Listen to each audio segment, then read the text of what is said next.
Welcome to the Lose Weight, Live Life podcast. If you're someone who would do anything to lose weight, yet finds it impossible to stick to a diet, to eat less, or just what you think you should, this podcast is for you.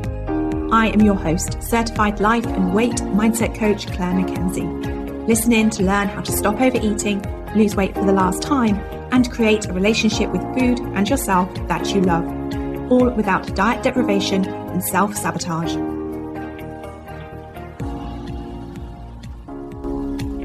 Hi everyone, and a very warm welcome to this podcast episode number 136, Your Mind and Weight Wellness. As a treat for you, and because I'm struggling to talk today and recording a full podcast episode would be difficult, I have got the replay of one of the 6 areas that I taught during the Sustainable Weight Wellness workshop last week.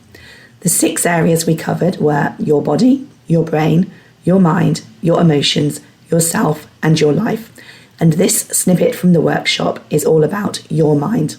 I also want you to know that the Lose Weight, Live Life Academy is open until Monday, the 18th of September. And I am very excited to let you know that for the next 3 months in the Academy, we will be teaching the Food for Thought program live.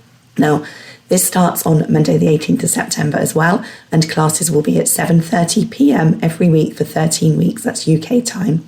Like everything in the Academy, these classes will be recorded so that if you can't make it live, you can catch them on replay and work through everything in your own time. So if you're listening to this podcast episode and you would like help to create sustainable weight loss and learn about the role that food plays in everything that you do personally, so your body, your brain, your mind, and your emotions, as well as learning how to have a better relationship with yourself and love your life more, please do come and join us. And whilst this is very worthwhile work, it isn't magic. It does take a bit of time and a bit of effort. Not in the way that you need effort or willpower to stick to a diet.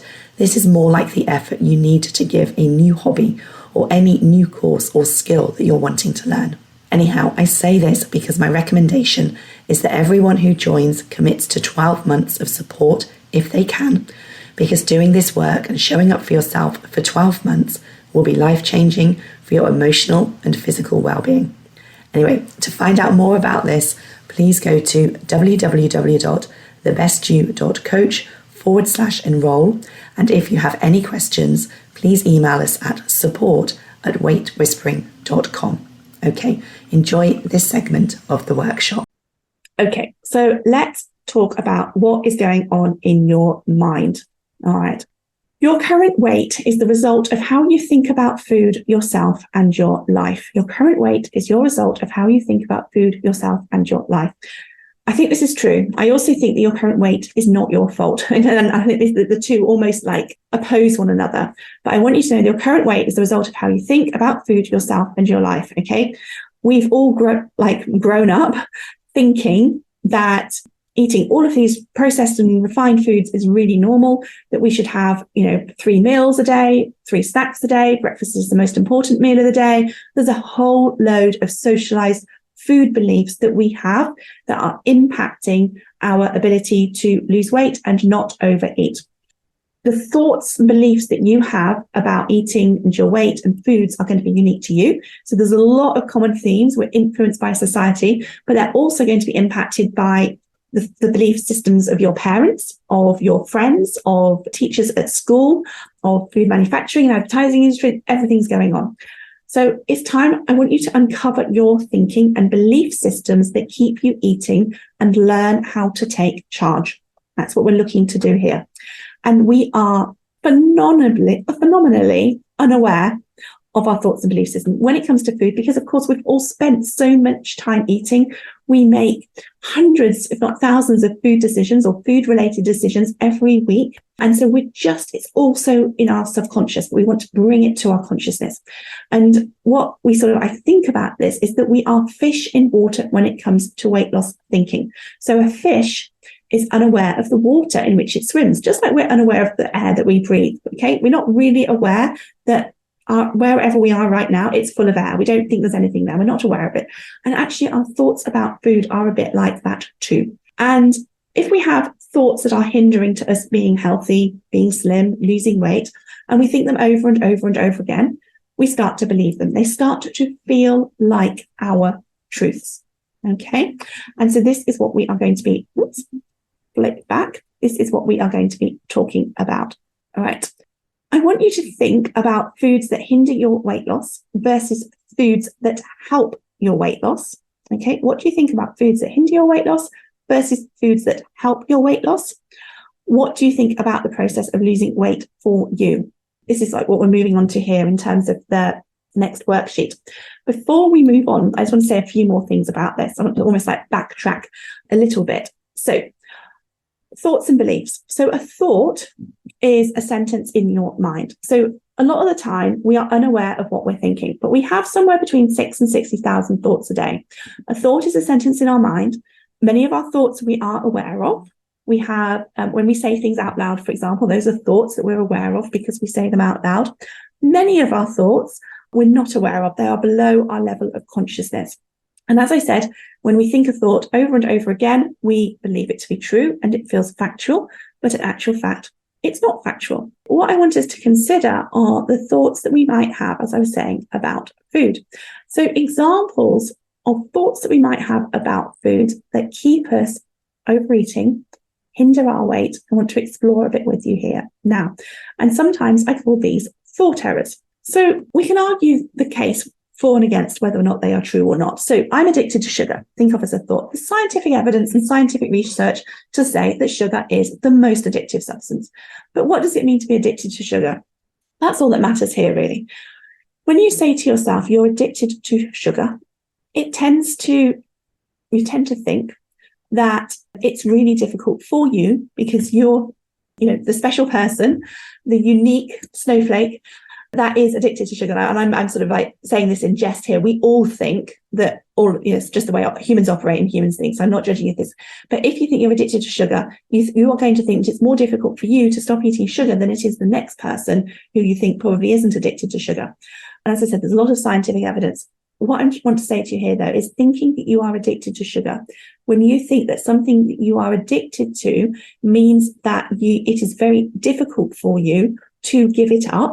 When we think about being addicted to drugs and addicted to alcohol, it's very well documented how addictions are very difficult to overcome. You having the thought you're addicted to sugar is not useful and not helpful. And what's going on when we eat sugar? Yes, sugar is impacting what's going on in your brain, your body, your mind, and your emotions. But I want you to see that thinking you're addicted to sugar is not useful and is not helpful. Okay? You might want to replace that thought with, I'm figuring out how to desire sugar less. So when we notice thoughts that are unhelpful with our weight loss, we don't want to suddenly think like, oh my gosh, I can't think that because that's going to stop me losing weight. What we want to notice is that we're human. We have all of these thoughts all of the time. We can notice them and we can upgrade them. And we can use the thoughts that we don't want to have that hinder our weight loss as reminders that we want to think something different. So if you have almost on as a mantra, oh, I'm so addicted to sugar. I'm so addicted to sugar. It's like, oh, I'm saying it again. I tell myself I'm addicted to sugar. What do I want to remember to think? Okay, yeah, I'm figuring out how to want sugar or desire sugar less. Another one, it's normal to eat bread. It's normal to eat bread. Okay. Again, we can argue a case of it's normal to eat bread. It might be if we said it's normal to eat bread in the modern world. That might be true. It's more normal to eat bread in the modern world, in the UK, in the US, more true, because, in Asia, it would be, it's more normal to eat rice, for example. 1,000 years ago, I don't actually know when bread started being made, but at some point, it wasn't normal to eat bread, okay? Bread is a processed food. Does bread help or hinder your weight loss? Well, it probably depends how the type of bread you eat and how frequently you eat it. How your body personally, how sensitive it is to refined carbohydrates, and bread is a refined carbohydrate. But I know a lot of the ladies that I work with, when they reduce and they cut out eating bread, they find they lose weight much more easily than before when they were eating bread. So this is the sort of thing I want you to think. Like if you're thinking, well, I don't want to not eat bread because it's normal, that's a thought that's hindering your weight loss. You want to be digging much deeper and thinking about the impact that eating bread is having on you personally. I don't want to deny myself any foods. Okay. I don't want to deny myself any foods. I hear this one quite a lot, actually. Why don't you want to deny yourself any foods? Why don't you want to deny yourself foods that are making you sick, that are making you less healthy, that are contributing towards, it could be type 2 diabetes, it could be heart disease. If you keep eating them, may contribute to lessening your life. Okay? Just it's like questioning and challenging your own thinking. Why don't you want to? So just sort of think about that there. I need to have 3 full meals and 2 snacks a day. Why? Always ask yourself why. All of these thoughts that you have, you want to, don't judge yourself for them. Open yourself up to them. Be curious about them. Isn't it fascinating that I think I need to have 3 full meals and 2 snacks a day? By the way, this is really normal. This is probably majority of people probably think this way, but you don't. Okay? We're animals. We're humans, but we are animals. Do other animals have 3 full meals and 2 snacks a day? Okay. When you sleep at night, how long do you go without food? How does your body survive? Well, it uses onboard fat and energy resources. Okay, you want to give your body, if you're overweight, a chance to use your onboard fat and energy resources. That might mean that you don't eat 3 full meals and have 2 snacks a day. Now, if you have currently having 3 full meals and 3 snacks a day, then 3 full meals and 2 snacks a day might be a good something for you to experiment with. Or it might be more about changing the snacks that you're eating. So I'm not saying that no one should be snacking, but your body doesn't need you to be snacking. Okay, but you'd want to make changes to get to that point gradually. And you might decide that you don't need to, that actually you can lose weight and be the weight you want to be on 3 full meals and 2 snacks a day. But I want you to know you don't need them in the way that you're maybe telling yourself that you do. It's not normal to say, I won't eat pasta. It's a bit of the same with the bread one, really. The last time I ate pasta was in Italy last year. I did go to Italy again this year. I was planning to have some, but didn't get around to it. But so I don't eat pasta regularly. I used to eat pasta all of the time because it was so quick and easy. So someone's asking about quick and easy meals. That used to be my quick and easy go-to. But now I just feel so sluggish. It's not quite insulin sensitive. So I don't eat pasta anymore. The only thing that works for me at sandwich is at lunchtime is a sandwich. Okay, where's this? This is like societal conditioning. We eat sandwiches at lunchtime. Again, it's not necessary. It's not true. Right, let me move on to, so I want you to do some of your own work on this with the worksheet. About eating to lose weight, thought errors that often come up here. Saying no to people when they offer you food. I don't want to upset them by not having cake. Most people are not upset when we say no thank you when we're offered something, but we all go around, and it's probably because we're all trying to be sort of well-behaved people, that it's being polite, or it's being inconsiderate. Okay, if you are insulin resistant, pre-diabetic, type 2 diabetic, take care of yourself and say no thank you. I appreciate that it might be occasions when you want to have cake. If it's a close family member, parent or a child, you probably want to join in and celebrate and have cake with them as a part of their birthday celebrations, but not when every other person at work has their birthday every other day, and you hardly even know them, but you don't want to say no to the cake they offer you because you don't want to offend them. Start to think about it differently. Okay, I'll be left out if I don't eat with them. I'll be left out if I don't eat with them. This might be people, friends out having a meal, people having dessert, or maybe people having another drink. I'll be left out.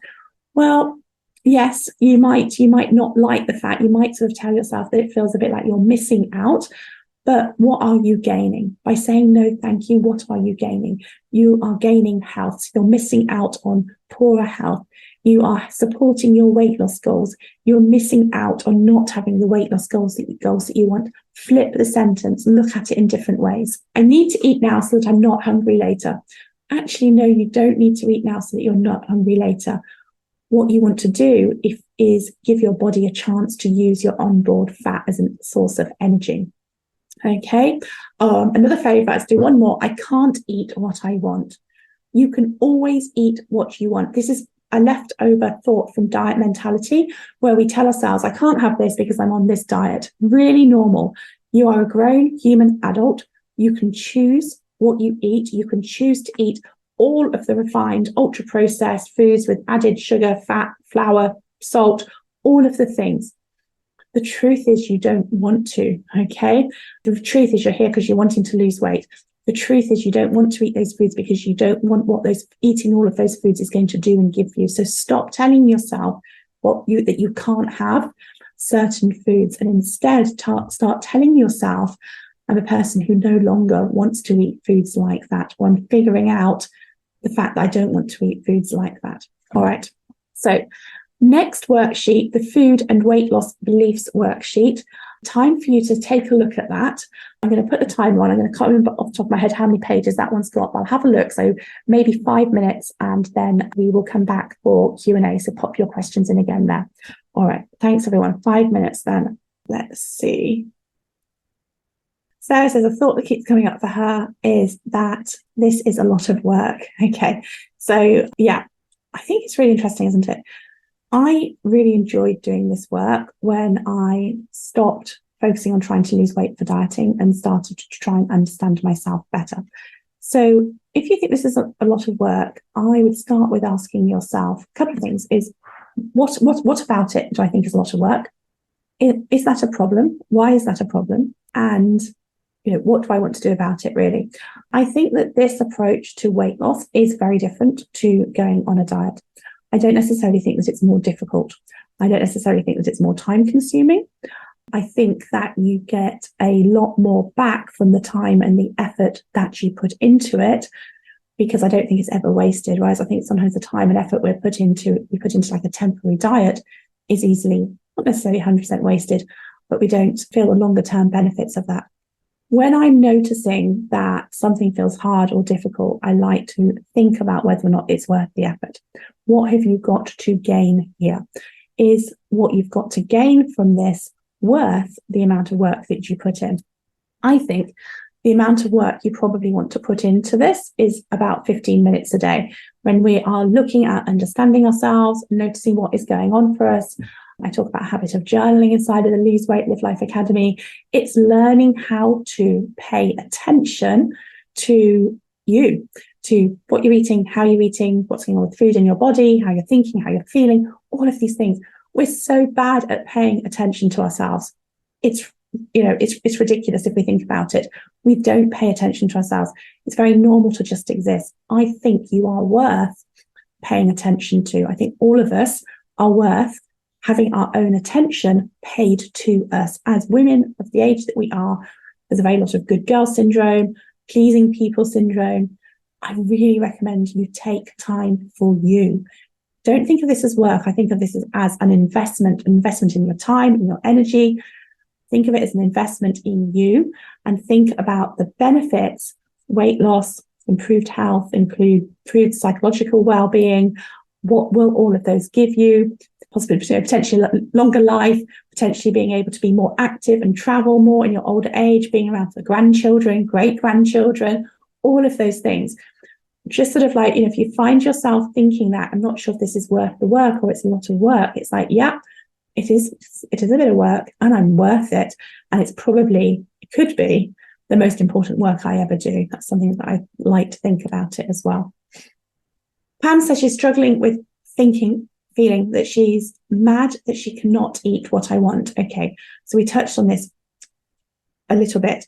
When you think you can't eat what you want, it's really important you show yourself that thought is not true. You can eat whatever you want, and you also need to accept the consequences that come with that. I get that when eating what we want is going to lead us to be unhealthy, we tell ourselves we can't eat that way or else we'll be unhealthy, or we can't eat that way because we'll get even fatter.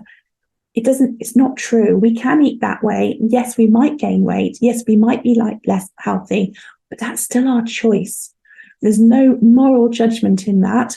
You're not a lesser person. There's no right or wrong. You want to fully empower yourself to own your choice. You get to choose exactly how you eat and the consequences that come with that. Okay.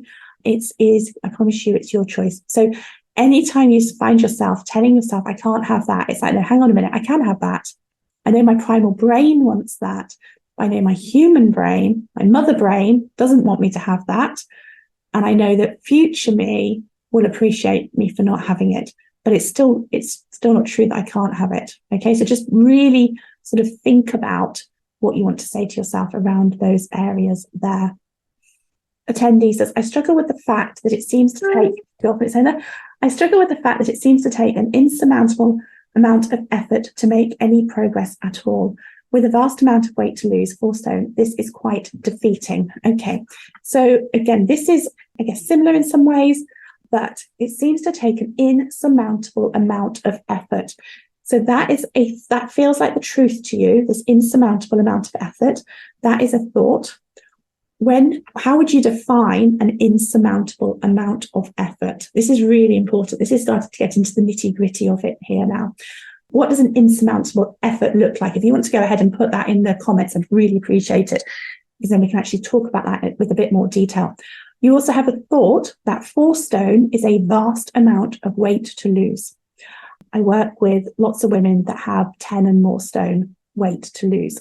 So 4 stone might seem like a vast amount of weight to lose for you, but for some women, they would love to only have 4 stone to lose. Okay, it's all how we think about it. The problem is when we think we have a vast amount of weight to lose, we think we're sort of like caught up in, oh, it's going to take too long, I'll never get there, all of these things.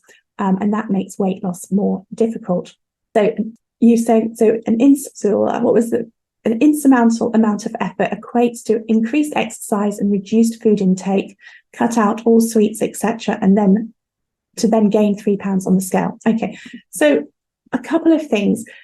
We want to change how we're thinking about this to make it easier. So increased exercise would not be an insurmountable amount of effort if you could find exercise that you enjoyed. And that might look like walking or swimming or dancing. But what is some form of movement that you enjoy? I would encourage you to look at that. Reduced food intake. Why is reduced food intake an insurmountable effort for you? Okay, and I really appreciate what you're saying, because I've been there and it feels so difficult. But what I want you to know is that when you start looking at what's going on for you, what's going on in your brain, what's going on in your body, and I want to say one thing, which is if your hormone levels are imbalanced, if your insulin is imbalanced, you are going to feel much more hungry than if and when it's balanced. And so it's possible that reducing your food intake feels really difficult when your insulin levels are not balanced because you're so hungry. But actually, once you learn how to balance your insulin levels, you're not going to be hungry. You're going to more easily go between meals, go between 4 and 6 hours and not feel hungry at all. And cutting out sweets, etc. Why do you want to eat sweets? We think we want to eat sweets because they taste delicious, but often it's more about what we're getting from them emotionally, and we're going to talk about that in just a moment. I also want to say that you don't need to lose 4 stone in order to get the benefits, the payoff from what you are looking to achieve with making your changes.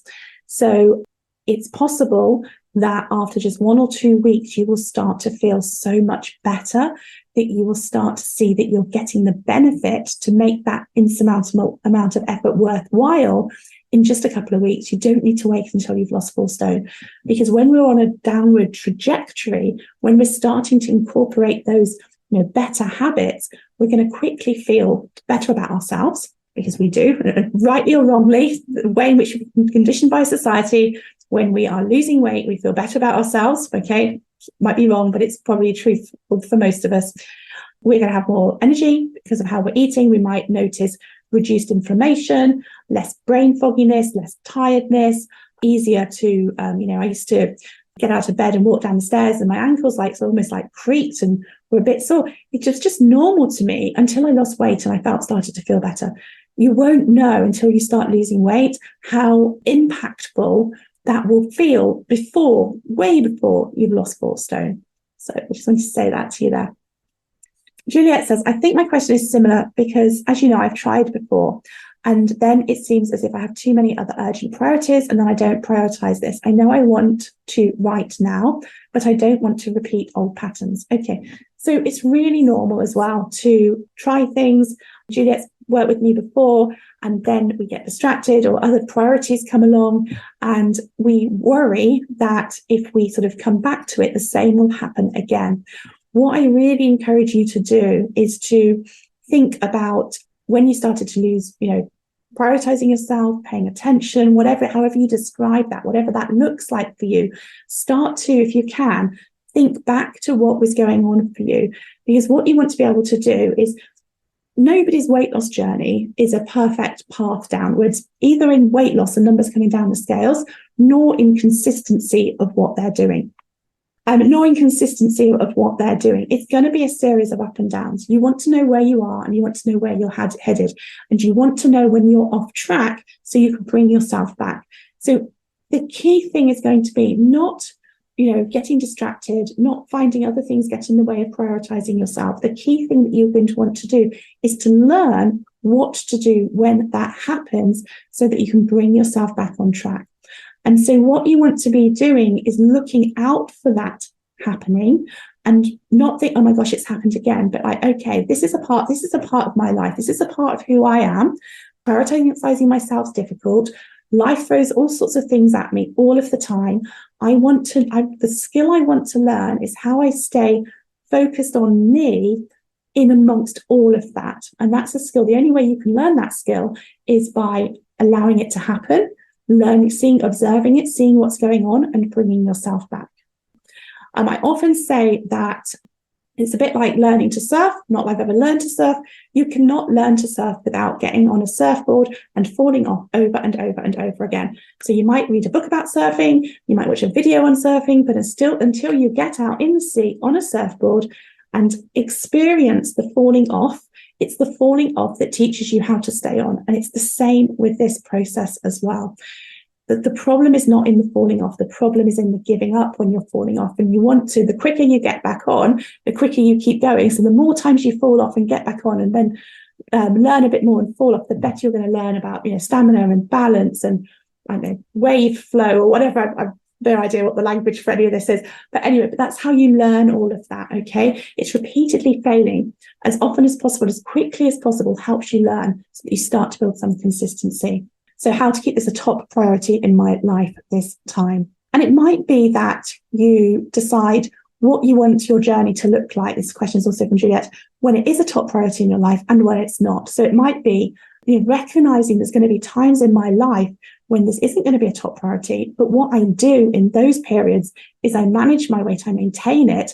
And then as soon as I can take a deep breath and focus on me again, then we come back on that downwards path. Rather than thinking if I can't be on a downwards path, then I might as well be on an upwards path. It's like, maybe it's going to be like, a bit of downwards, a bit of maintenance, a bit of downwards, a bit of maintenance. And what you want to learn to do is how to keep yourself at a high enough priority so that you don't start to sort of flip back and gain weight. Yeah, I have 10 stone to go. I can understand the idea of having to work at this for so long. Okay. What's really important is that you figure out how to enjoy the journey and how to enjoy the process and start to show yourself that you can feel better at lots of different increments along those journeys. No matter how much weight you have to lose, what you've got to do is get really good at losing the next pound. Once you're really good at consistently losing a pound, you just have to repeat that over and over and over and over again. So I just want you to know, if you've got a lot of weight to lose, you don't have to lose all that weight in order to reap the benefits that you want to reap. So the emotional benefits and the physical benefits from weight loss, you're going to start feeling those much earlier than that. All right. Thanks, Juliet. All right. So next we are going to move on to your emotions. Let me just stop.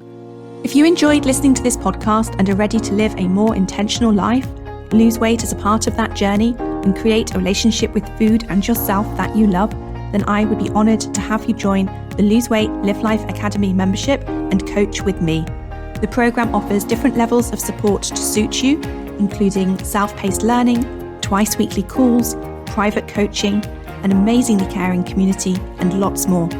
Find out all the details about when and how you can join at www.thebestyou.coach/coaching.